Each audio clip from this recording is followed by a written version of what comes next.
Welcome to Classic Game Room, broadcasting from the Intergalactic Space Arcade, where we all enjoy watching Nintendo characters beat the crap out of each other. It's about time that Kirby pimp-slapped Luigi in Super Smash Bros. Melee. This song is fabulous. It's Super Smash Bros. Melee. Prepare to build your Nintendo collection by whooping ass through the Nintendo universe.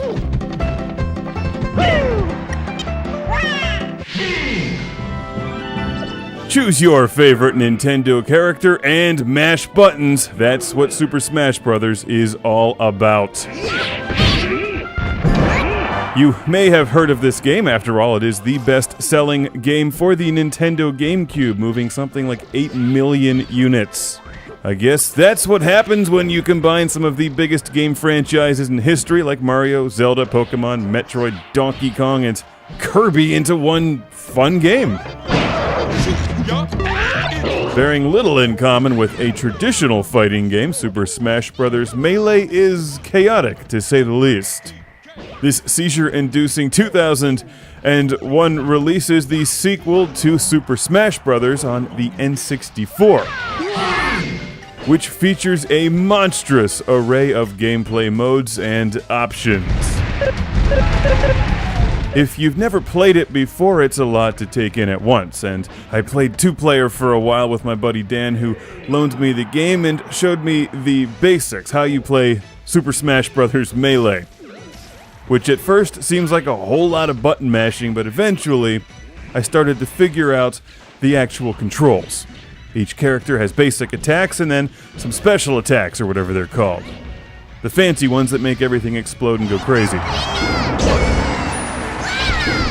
Yet it still seems like a whole lot of button mashing to me. What I like about the game is that it's Nintendo fan service done right.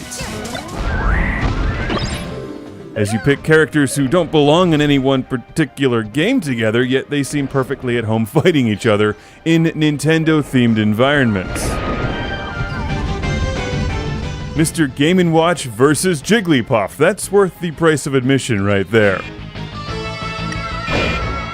And the backgrounds aren't just Pokemon and the Mushroom Kingdom. They're also inspired by F-Zero and Star Fox.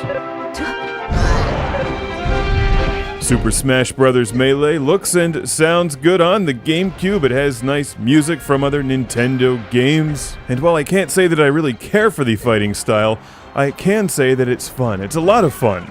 It's a very playable game. You don't really have to know what you're doing in order to have a good time.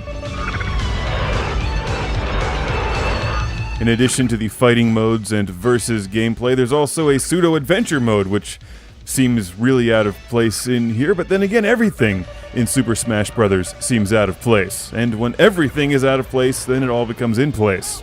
If that makes any sense. It's a very disjointed game, but it works because of it. And I'm kind of shocked that they don't crank out more of these, to be honest. It seems like a winning formula. I mean, everyone likes this game, and considering how many of them there are out there, it still holds its value. As far as I know, it hasn't been re-released, although there is a newer Super Smash Bros. On the Wii. Come on, give me that one. Oh,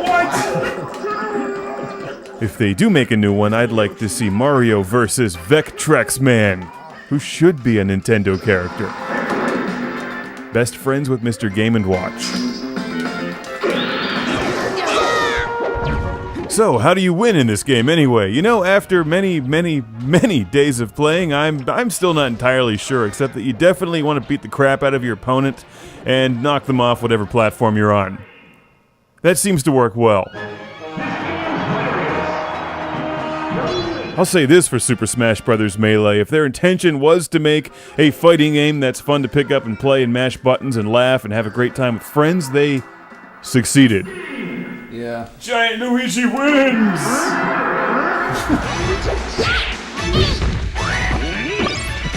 Clever environments, great music, and familiar characters that rock in Super Smash Bros. Melee.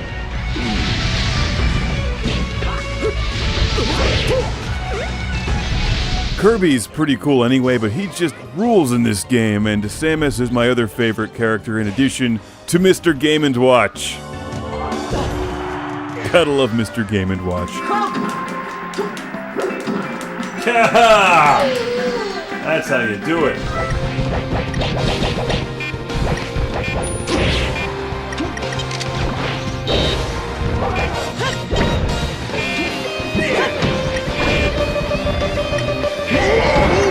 Super Smash Bros. Melee, highly recommended for your GameCube or Nintendo Wii.